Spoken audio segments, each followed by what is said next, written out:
What's going on, everyone? This is Galactic Jack, and today I wanted to lightly touch on the coming IAE Intergalactic Aerial Expo that will have, I think it starts November 20th. Um, a concerning thing that I saw, and I've kind of been, seeing, in social media and Reddit, is it's good, but it's bad. There's a lot of new players interested in this game. I love it. Man, we need this. We need the new blood. So it makes me excited. But something that kind of concerns me is a lot of the guys seem to be jumping the gun, and they're considering making purchases that they might soon quickly regret once they get it in the verse and they're flying around with it for a while. IAE leaves and they're stuck with it, and they're stuck with a few ships that are available after IAE. So with this video, I kind of wanted to just touch on from a new buyer's guide, a new player's guide on what you kind of want to keep your eye on depending on your budget, your bracket. So okay, you got all the money in the world, you got a disposable income. This get what you want, get what you enjoy. If you want to have a outlook, an insightful outlook, though, stay tuned. For the budget savvy buyer, that has a bit to spend, but not all of the money in the world, and especially the budget savvy buyer who has $50 and that's all they're willing to put in, which is, hey, I still appreciate you, and I'm sure the rest of Star Citizen appreciates you as well. So $45, $50, it doesn't matter. You are appreciated, and we thank you for your contribution to this game. Okay. Um, you want to consider where you're going to put your money when you go to this event in November, end of November. All right, so let's just get right into it. Okay. Some ships are going to be available straight to flyable, others won't, right? When you think, what can I start with? What can I, what will get me into the verse? These are the type of ships you want to look at. Avenger Titans, okay? Bare bones, minimum starting out. You want to look at ships like the Aurora, okay? Aurora MRES, LX, LZ, well, LX, yeah, that's right, LX. So, and they're all different variants, but they more or less do the same thing. Um, this is basic bare bones starting out, right? Basic bare bones starting out. It can move you around. It has a quantum drive. It has somewhere for you to get in and walk around a little bit, do box missions. If you want to go a step up and say you want to spend double that from $50, then the ship that I suggest to you outside of the Avenger is going to be, let me get through this. I want to say this, but I'm going to scratch this off because it's okay and it's cool looking, but the ship that really comes with all the bells and whistles, the ship that still reigns as the supreme all-arounder budget ship, or if you can call that a budget, the Cutlass Black. This ship would do more for you than any of the other ships that we've named so far. Avenger, Aurora, okay? This ship right here, the Cutlass Black, it will get you in the verse. You'll be able to do light cargo. You'll be able to tote a rock mining vehicle if you want to do mining. You'll be able to do combat. Okay, it has it has like what, 4 size 3s on there. That's nothing to shake a whistle at, man. It's nothing to just ignore. So this ship right here is the beginning of the best budget ships. It is the head right now. Okay. Okay. Say you can add another $50 to that, and let's say that you're interested in more hauling capacity.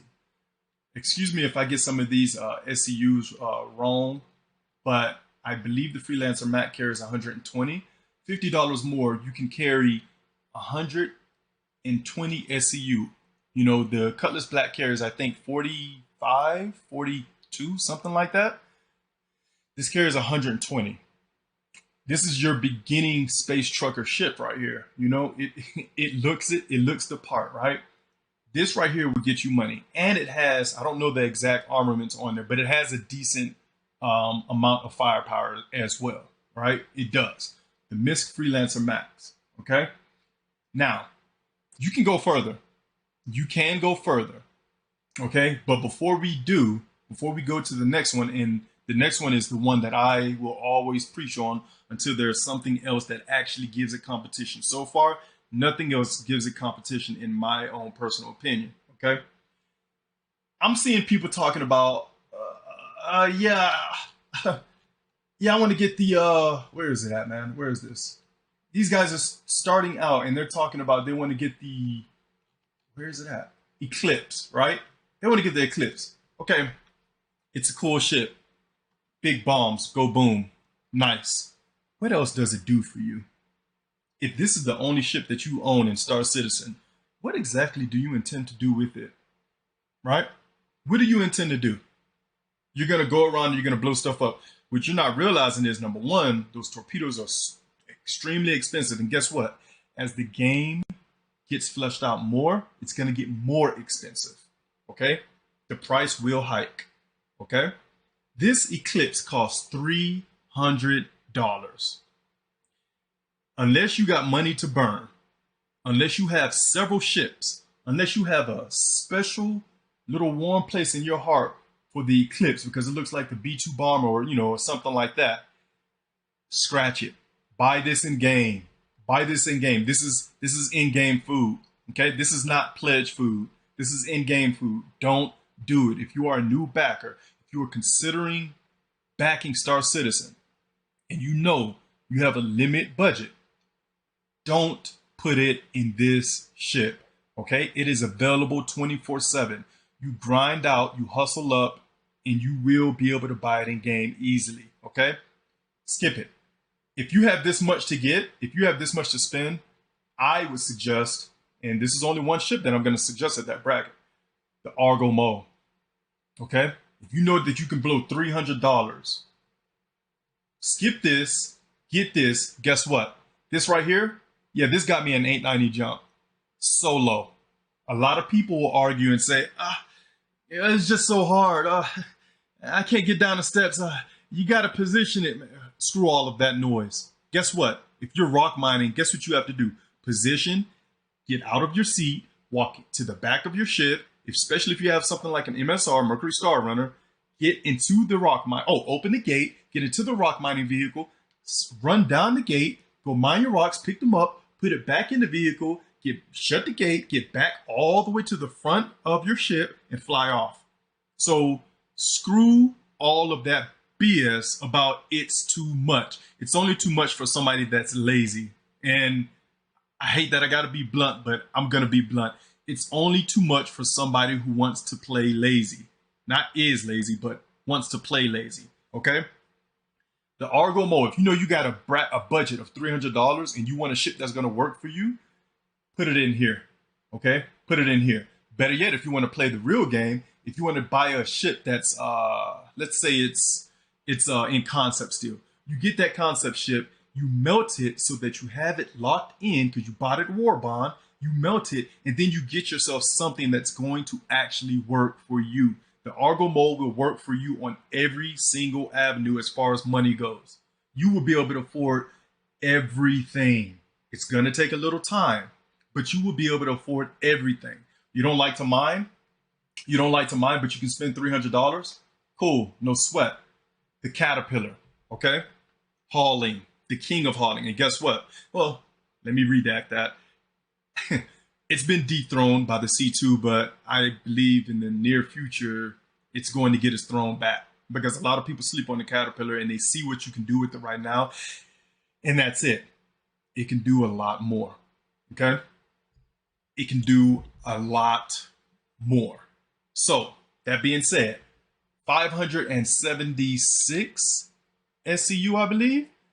Hauling Giant. Hauling Giant. Fun to fly. I love it. I love my Caterpillar. Originally, I had the Pirate Caterpillar, but CIG has kind of sat on this issue, this ordeal of not being able to buy the paint separately or upgrade this or upgrade a LTI ship to this. So I ended up melting my Pirate Edition Caterpillar and I got this one. Side note, very important. If you are at all interested in the Caterpillar, I suggest you get it right now because when the IAE drops, guess what? This right here is going to jump up from $350 to possibly over $400.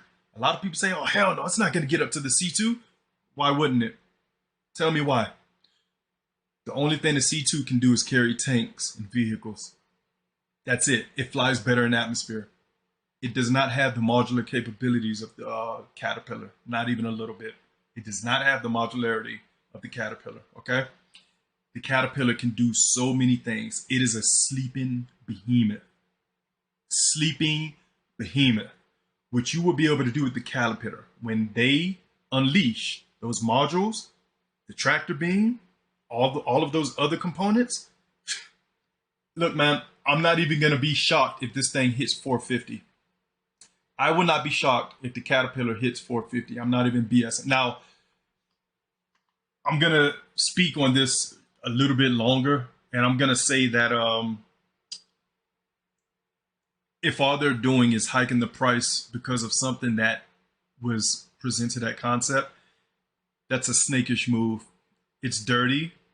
It's not professional, and I shun it. I don't like it. I think it's a bad move, okay? What I mean is, if I tell you that I have 5 apples to sell you, and you say, okay, I'll buy that, and then I tell you, okay, let me go back to my orchard, and I'm going to pick up those apples. And then I come back, and I tell you, okay, well, I sold these to you for $10, but, since you like apples so much, I'm going to go ahead and sell it for $20. I think that's bullshit. That's absolute bullshit, okay? The ship at concept was what it was. They saw what it was. Unless they are making changes, unless they are improving upon the current ship, it makes absolutely no sense to raise the price just because it is a loved ship. So if that's the case, CIG, I'm disappointed, okay? Now that we got that out of the way, king of hauling, especially, solo or even with the team. King of mining, solo, definitely with a team. And if you can get 3-4 guys on here, oh my goodness, you are going to have a blast. You are going to have a blast. The Argo Mole is the epitome of team gameplay right now. You take one of these things out into the belt, you get it out there in the belt, the amount of fun and the amount of money that you will be able to make is just going to leave everybody smiling from ear to ear, okay? You don't have to do that with the team, though. You can do it by yourself. I do it all the time. I'm not doing it right now because mining is kind of dicked up in 3.14, but hopefully in 3.15, it gets returned to its previous glory. So, king of mining, king of hauling, right? In my opinion. Now, $300, that's too much for you. You don't want to spend $300, especially because you're brand new. That's fine. Let's walk it back. Let's say that you can spend $200, okay? $200 is a better fit for you. Look, let me show you something. Where are we? Okay, right here. The Constellation Taurus. I talked about this in a video earlier, but look, I love it that much. I am a fanboy for the Constellation Taurus, and guess what? I don't even own one currently. I own a Andromeda, okay? I own the Andromeda. The reason being is because I have the Carrack, I have the Caterpillar, I have the whole D in the future for my hauling needs. I don't really need the Taurus. But if you have a budget of $200 and you don't want to spend a penny over, that's your girl. That's your girl. This bad boy has 2 size 4s on the bottom, 2 size 5s on the top, 170 SCU of long bed cargo space. Long bed. What I mean by long bed, it's so wide and long. It's so long that you can fit 3 rocks on there. You have a team. Say you guys want to go out and mine. You bring this bad boy out there, put 2-3 rocks in there, 2 rocks in there. 2 of you go mine while the other one provides overwatch inside the top turret. Boom. See? More team play. More team play. You don't want to mine, you can haul with it. You don't want to haul, you can do combat with it to the highest extent. even ERTs, you can accomplish. You get somebody in the top turret and have them on some distortion repeaters, you will be able to snatch the shields off of that hammerhead and break it down with those size 4s and size 5s. Okay, you will be able to rip the shields off of the hammerhead and break that bad boy down. Hell, you can even make the bottom size 4, one of them, a distortion repeater if you want to, or cannon if you want to, to help with your buddy that's in the top turret. So if you know you have a budget of $200, this is the one that I say get. Okay. Another side note before I forget it. There's a game that a lot of players, including myself, like to play from time to time anyway. And it's the chain game, the CCU chain game. And that's basically where, let's say, okay, I'll give you an example, right? We chain, and a lot of people are going to do this during the IAE. If it's confusing, don't worry about it. I'm just going to give you the opening example. I'm not going to go too in depth about this because it goes deep. The 400i, right? $250. Guess what? $220 if you buy a war bond. Say you have, that amount of money. You get this, it's going to be here the next, when you see it in your, right here in your menu, right? $250. You bought it for $220, it's worth $250, right? You do that, and then you get another CCU the next day for a ship that say is 260, you pay $10, 260 war bond, 290 afterwards. You just earned yourself more money. You keep chaining that up, and the amount of money that you can save is ridiculous. It's awesome. It is awesome. Okay. People do this every year at the IAE. People that are more, in depth about this will give you the rundown, and there are previous content creators that have made them in the last few years. So if you want to scan YouTube and look for that, they're everywhere. All right. So back to the game, man. $200, you get the Constellation Taurus. $100, Cutlass Black. $150, Freelancer Mag, or Freelancer Mist. This thing can haul a little bit, not a lot, but it has a lot of weapons on there, a ton of weapons on there, right? The amount that I can't stress enough what you can do with the options. Just don't make the mistake, the novice mistake, of buying a ship that looks cool and you're pissed off afterwards because you realize it's damn near useless outside of the specialty, the niche job it can do. Okay, the niche job it can do. And another thing I want to touch on real fast, I might make a video on this later on. You got big bucks. You want to get a capital ship or something like that. The A2 is going to be out, so it's too late for that one. So I'll save that for another video, actually. I apologize about that, guys. Yeah. Think about what you're buying, okay? And before I forget this, alien tax, luxury tax. New players, keep in mind, alien tax is ridiculous. I'm going to show you something. I'm going to show you alien tax, and I'm going to show you luxury. Luxury tax is not as bad because the 400i, it has its uses, but I still would not, I would not tell anybody that's owning one ship to buy that. That's a bad move. But alien tax, my gosh, it's ridiculous. Let's look at this. So, okay, here we go. Look at this right here. How much is it? $350 for the Glade. That is a medium fighter, okay? That is a medium fighter, an alien ship, right? Well, look under it. The Endeavor is $350. Do you know what this is? This is a capital ship, a flying hospital, okay? It can be a flying hospital. There is no other ship outside of the RSI Apollo that can put a tier 1 bed in it, okay?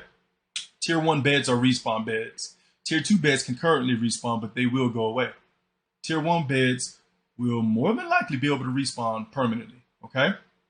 This will be able to carry multiple Tier 1 beds, okay? Let's break it down a little bit more.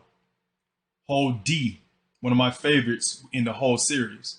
Now, yeah, you can go cheaper and get a Hall C. That's more of a balance. But if you want a big 20,000 SCU toting behemoth, that's your boy right there, the Hall D. $350. Which one of these ships do you think can make more? 20,000 SCU toting or some size 5s and maybe some size 2 or 3s attached? Which one of these ships do you think can do something? This is a capital ship, by the way. The Hull D is a capital ship. The reason I'm specifying that it is a capital ship is because capital ships have the longest legs. The larger the ship, the longer it can go. That's just, it's realistic. It's true, okay? The larger the ship, the more fuel it can hold, the further it can go, okay? So you could pay 350 for a medium fighter because it's cool, air quotes, or you can pay 350 for a Hull D that's going to make you nasty money, or 350 for an Endeavor. Now, disclaimer: the Endeavor will not. The Endeavor is so good that, and it's so powerful that it will not be released until the very tail end of beta, more than likely. What that means is this thing is not going to be released to us until the game is ready. All right. So do keep that in mind. Might be a wise idea to buy it and melt it. Okay. The Hull D, it will probably be alone soon. They're going to make, I believe, the C first, and they might make the A and B and then go to the D and E. But either way, the hulls from the Hull C up are amazing ships, money makers, masters. The Mercs of Star Citizen. Mercs are those, those ships that carry all of those 18-wheeler containers on the back that cross the ocean. That's what the Hull D is. That's what the Hull series ships are, especially D and E. Okay, money maker. All right.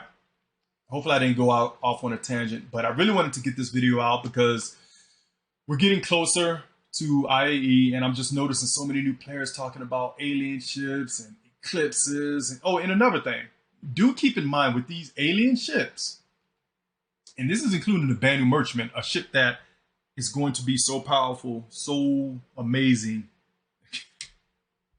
and it's going to go up in price. I saved the letter. I guarantee you the Banu Merchantman will cross. It's already into the capital ship size.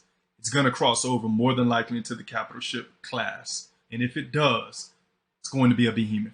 I see the Banu Merchantman jumping into the price bracket of 800 plus. Okay. Now, alien. Outside of alien tax, you also have alien components. Okay. That's the one thing I love about ships like the Drake. The Drake, they have cheap components. Easy to get, cheap to buy. Slap them back on your ship, keep it moving.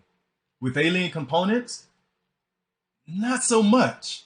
When this ship gets taken out, or let's take it up a level. The Prowler, yo man, look at this. The Prowler is $450, $440, $440. The Prowler, that is a drop ship, an alien drop ship. $440, and I just named you a few capital ships that are damn near what is that?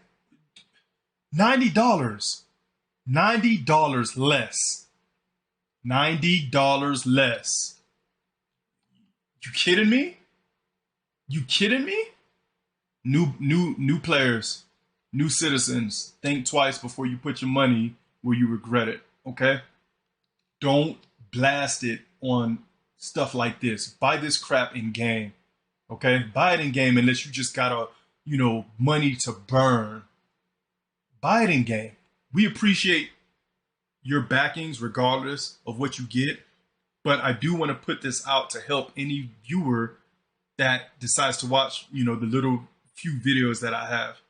I just want you guys to not make that mistake, because once IAE passes and you are not a part of the concierge board, you're going to be screwed until you do become a part of the concierge board. Okay? And the reason I say that is because unknown fact to a lot of people is once you make concierge, and concierge means you back $1,000, you have certain entitlements. Some of those entitlements are requesting ships while they are unavailable. Take note of that. I'm going to say that again just in case the people in the back didn't hear. When you are concierge, you have that ability to request. I say request because it's not a demand. They can tell you no, depending on what's going on. Example, right now, concierge is locked down. Nobody can request anything because of IAE. Now, IAE is not, it's a ways out. So I'm thinking it's because of 3.15. Um, but either way, it's locked down. Nobody can request anything. Okay? Nobody.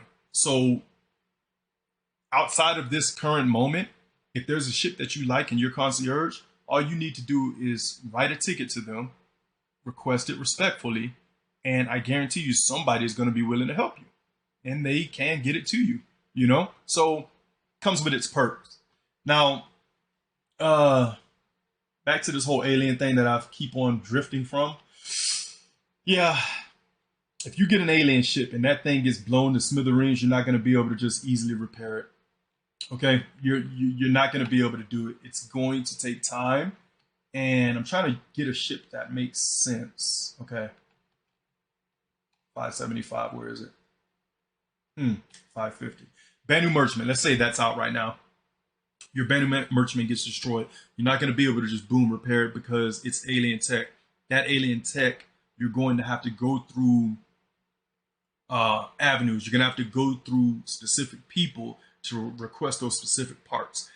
These specific parts can be 10 systems over. And guess what? It's not going to be quick and easy to get to those, get to that system. All right. It's going to take a lot of time. It's going to take a lot of money. Okay. A lot of time, a lot of money. So if your ship gets damaged to the point where a component gets, destroyed, you're going to be in a jiffy. You're going to have a problem on your hands. All right. Being an alien tech ship. So keep that in mind as well if you're looking at those alien ships and just, blowing off what I'm talking about as far as buying anything outside of the Banu Merchantman, as far as alien tech goes. Sky, don't do it. Ships like that, man, it's not worth it. It is not worth $300. Not whatsoever. It's not. Okay. Now, I'm going to go back to the humble beginnings because I've talked enough about the big bank ships. For anybody with a budget of, let's say, $80, okay?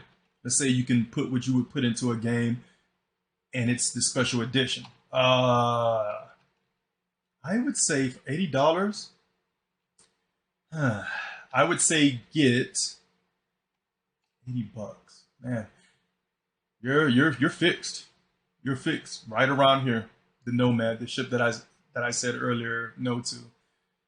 If you're fixed around $80, I would say the Nomad is probably your best bet. But honestly, come on, if you can do 80, you can do 100, right? Come on, man. If you are struggling between 80 and 100, you either shouldn't be doing it at all, or you are a serious penny pincher, and I commend you. Okay. So if you can do 80, go ahead and bypass that and get the Cutlass Black. Just do it. Save yourself the headache. Do it. All right. I think we'll wrap it up here. I really wanted to just touch on that with you guys, man. Just especially new players that are on the fence, kind of looking in, but not in yet. Do not put your money on alien tech unless it's a big ship like the Banu Merchantman. Okay? Put your money on a ship that will work for you, not a ship like the Eclipse that's going to bomb stuff and you're going to find yourself not being able to do multiple game loops. The best ship to do a good bit of everything. You know where I'm going. You know where I'm going before I close out. You know where I got to go to. The best ship for the bang for your buck is the Constellation Taurus. It can do several avenues, several game loops. All right? Don't sleep on that ship either. If you have this to spend, get it. You will not regret it unless you just like moving like a light fighter, moving like a saber or something, and you like zipping and zooming and swerving around, dodging rocks and stuff. Okay, I understand. It moves sluggish. It's a behemoth. It's a big ship. Okay, it is a large ship. Okay, this is your ship. If you have this to pay, this is the ship that I suggest anybody with around a $200 budget look at closely. All right. If you can rent it in game, do it. If you can get in game now and you don't have it, ask somebody to borrow it. Ask somebody to come on board and just see how it is. You won't regret it. I promise you will not regret it. Okay. So we're going to wrap it up here. This has been Galactic Jack. And if you like this video, please like, share, subscribe. And I will come with more in the very near future. Take it easy. Enjoy yourself in the verse. Peace.